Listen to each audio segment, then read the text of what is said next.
Hello दोस्तों, कैसे हो आप सब। तो कैसी लग रही है वीडियोस। आई थिंक आप लोगों को बहुत कुछ समझ में आ रहा होगा, चीज़ें क्लियर भी हो रही होंगी। अगर नहीं हो रही होंगी तो हो जाएंगी, चिंता करने की कोई ज़रूरत नहीं है, क्योंकि हम एक ऐसे विषय के ऊपर बात कर रहे हैं जो बातों से और बार बार पढ़ने से और सुनने से समझ में आता है। अगर आप ये सोचो कि जी एक बार वीडियो देख लें उससे चीज़ें सारी क्लियर हो जाएंगी, ये संभव नहीं है। उसके लिए आप लोगों को बार बार पढ़ना भी पड़ेगा, बार बार वीडियो भी देखनी पड़ेगी, प्रैक्टिस भी करनी पड़ेगी। बढ़िया तरीका तो यही होता है कि आप लोग थोड़ा सा पढ़ो, वीडियो को देखो, फिर पढ़ो। उसके बाद अगर कोई चीज़ समझ में नहीं आती फिर वीडियो के अंदर देखो कि क्या चीज़ें कैसे बताई गई है। उससे आप लोगों को क्लियरिटी बहुत ज़्यादा आएगी। अगर आप ये सोचते हो कि जी एक बार देखने से ये सारी चीज़ें हो जाएंगी, तो संभव नहीं है। हम कहाँ थे, हम टॉपिक के ऊपर थे, हाउ टू राइट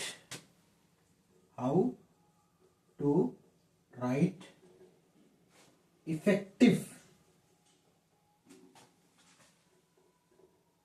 ऑब्जेक्टिव। जो इफेक्टिव ऑब्जेक्टिव है उसको हम कैसे लिखें, तो इसके ऊपर हमने अभी तक 2 वीडियो के ऊपर चर्चा कर लिया है कि जी एक इफेक्टिव ऑब्जेक्टिव के विशेषताएं क्या होती है, किस प्रकार से हम उनको लिखते हैं। तो इसी कड़ी में हम आज उसका फाइनल पार्ट को डिस्कस करेंगे कि इसके अंदर चीजें क्या होती हैं। ये क्या है कि जो कुछ चीजें ऐसी होती है जिसको हम जब ऑब्जेक्टिव लिख रहे हैं, उद्देश्य लिख रहे हैं, उस चीज में अवॉइड करते हैं। क्यों करते हैं? क्योंकि जब हम अपना उद्देश्य लिखेंगे, क्योंकि आपके माइंड में चीजें तो बिल्कुल क्लियर है, जब आप लोग रिसर्च के ऊपर या डेजर्टेशन के ऊपर या रिपोर्ट के ऊपर वट एवर यू हैव, जो भी आपके पास है उसके ऊपर आते हो, तो आप थोड़ा बहुत होमवर्क करके आते हो। उसके बाद दिक्कतें कहां पर आती है, आप लोगों को ये नहीं पता होता कि जी हम इसके ऊपर लिखें कैसे या इसको किस प्रकार से एक्सप्लेन करें। तो उस अवस्था में आप लोगों को कुछ एक चीजों को अवॉइड करना होता है, क्योंकि हर एक चीज बताने की नहीं होती। किसी चीज को अगर आप लिख रहे हो तो उसका लिखने का अपना एक ढंग होता है। ऐसे नहीं कि जी जैसा आपने सोचा वैसा लिख दिया। आप लोग बहुत ज्यादा मैच्योर हो, तो उस कंडीशन में क्या होगा, आप लोगों को कुछ एक चीजों को छोड़ना होगा। ठीक है, तो उसमें जो पहली चीज क्या है कि आप एक चीज देखो कि जो आपका टॉपिक है वो बहुत ज्यादा विस्तृत नहीं होने चाहिए। पहली कंडीशन, जो आपका उद्देश्य है, उद्देश्य बहुत ज्यादा विस्तृत नहीं होना चाहिए। कैसे? मैं एक एग्जांपल लेता हूं। एक मैंने एग्जांपल लिया है, टू स्टडी क्लाइमेट चेंज। ठीक है, अब क्लाइमेट चेंज का इंपैक्ट या the study the climate change, इस चीज को मैं स्टडी करना चाहता हूं। उसके लिए मैंने क्या किया, एक नॉर्मल सा ऑब्जेक्टिव ले लिया कि जी क्लाइमेट चेंज का इंपैक्ट क्या होगा। क्योंकि जब भी हम क्लाइमेट चेंज की बात करते हैं तो उस कंडीशन में एक चीज को पढ़ते हैं कि धीरे धीरे किसी भी स्थान के ऊपर जलवायु का परिवर्तन हो रहा है। तो उस परिवर्तन को देखने के लिए, स्टडी करने के लिए हम कुछ एक अध्ययन करते हैं। कैसे करते हैं, मैं आप लोगों को यहां पे पहले तो ये एग्जांपल बताता हूं, उसके बाद मैं फिर लोकल एग्जांपल बताऊंगा।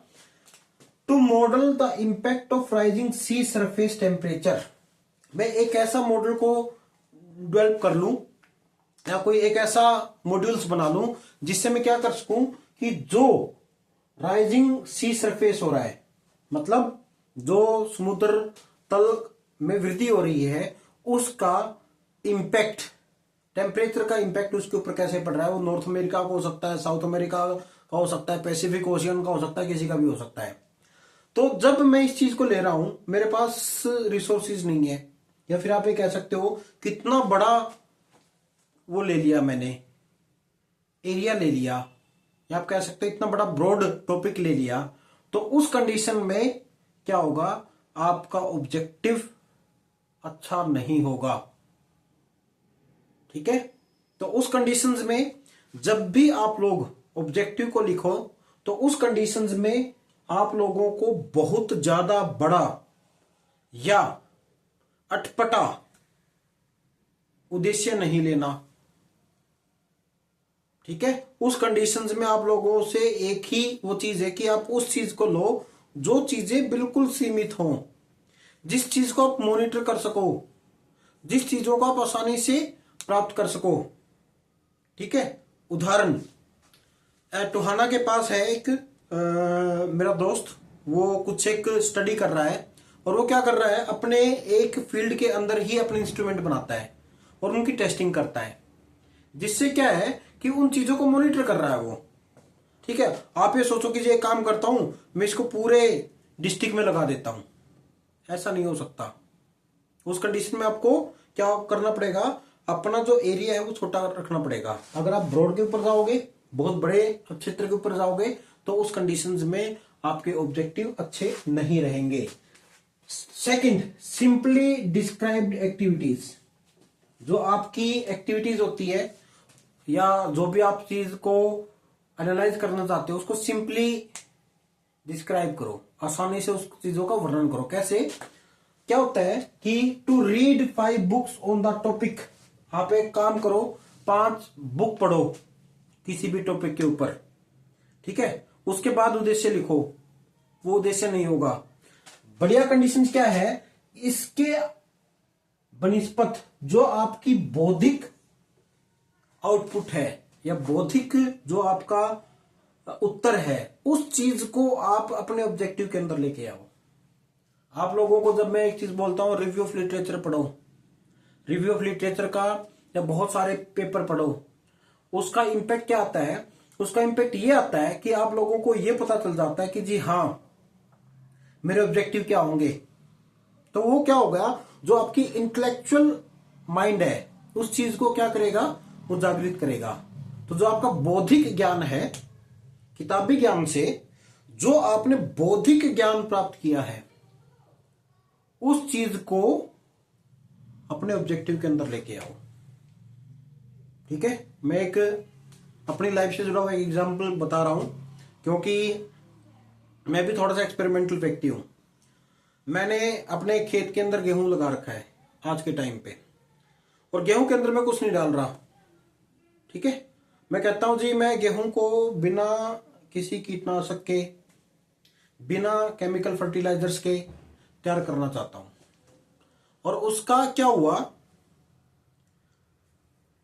उसको रोकने के लिए कुछ एक शक्तियां भी काम कर रही हैं कि जी नहीं, ऐसा नहीं होना चाहिए जी, आपका खेत में कुछ नहीं होगा, ये चीजें वो चीजें। तो मैं उनको कहता हूं जी ये मेरा एक्सपेरिमेंटल फील्ड है, जो भी मेरा ज्ञान होगा। अब ज्ञान क्या कहता है, ऑर्गेनिक खेती का।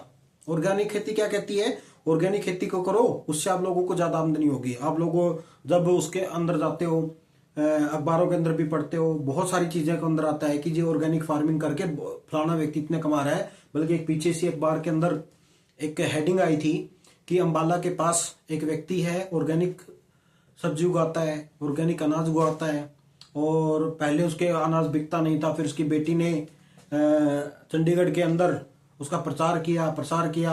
अब क्या होता है, वो अपनी फसल को लेके जाता है चंडीगढ़ के अंदर, वो मेरे को सेक्टर ध्यान नहीं है, वहां पे जाने के बाद उसकी जो फसल है वो हाथों हाथ बिक जाती है, मतलब लोग मांगते रह जाते हैं, ज्यादा पैसे भी देते हैं।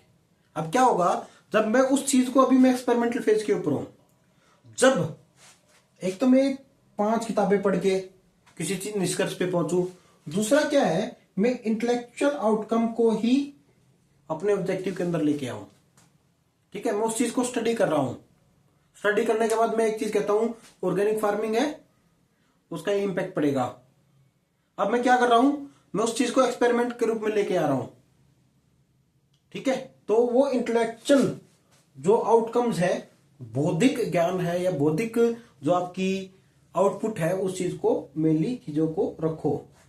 Third, not aligning with methods.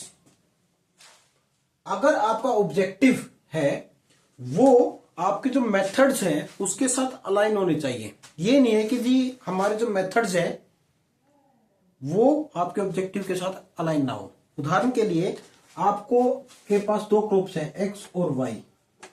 आप उन दोनों को कंपेयर करना चाहते हो, इन दोनों को कंपेयर करना चाहते हो, तो उस कंडीशंस में आपके ऑब्जेक्टिव में ये साफ झलकना चाहिए कि मैं एक्स क्रॉप को और वाई क्रॉप को आपस में कंपेयर करना चाहता हूं, उसके बाद मेरा ये ऑब्जेक्टिव होगा इस कंपेयर करने का, तो वो आपके मेथोडोलॉजी के अंदर जो भी आपकी मेथोडोलॉजी है उसके साथ आपका जो भी ऑब्जेक्टिव है वो अलाइन होना चाहिए। परंतु कई बार क्या होता है कि अलाइन ही नहीं होता। ठीक है, तो इस चीज का ध्यान रखना चाहिए। बीइंग ओवर एम्बिशियस, हम क्या कहते हैं, मैं सारी समस्याओं का निदान कर दूंगा। आपने कोई भी एक समस्या ले ली और समस्या लेने के बाद क्या हुआ कि मैं अपनी रिसर्च के अंदर या डेजर्टेशन के अंदर एक ऐसा फॉर्मूला लेके आऊंगा जिससे सारी की सारी समस्याओं का निदान हो सकता है। इस चीज से साफ साफ बचना है। क्यों बचना है? क्योंकि आपकी जो डेजर्टेशन है वो कभी भी पूरे विश्व की समस्या का समाधान नहीं कर सकती। इस चीज को ध्यान रखना। कभी आप ये सोचो कि मैं ऐसा ऑब्जेक्टिव लेके चलूंगा जिसकी वजह से पूरी दुनिया का फायदा हो जाएगा। एक डेजर्टेशन से कभी भी ये प्रॉब्लम सॉल्व नहीं हो सकती। तो उस कंडीशंस में आप लोगों को क्या करना है कि जो भी आपका रिसर्च प्रॉब्लम है, क्वेश्चंस है, उसके प्रति स्पेसिफिक होना है और मैनेजेबल कंट्रीब्यूशन देना है। तो इन चीजों को ध्यान में रख के आप लोग अपने ऑब्जेक्टिव को सेट कर सकते हो। ठीक है, तो ऑब्जेक्टिव सेट करते हुए be specific, B measurable, be realistic,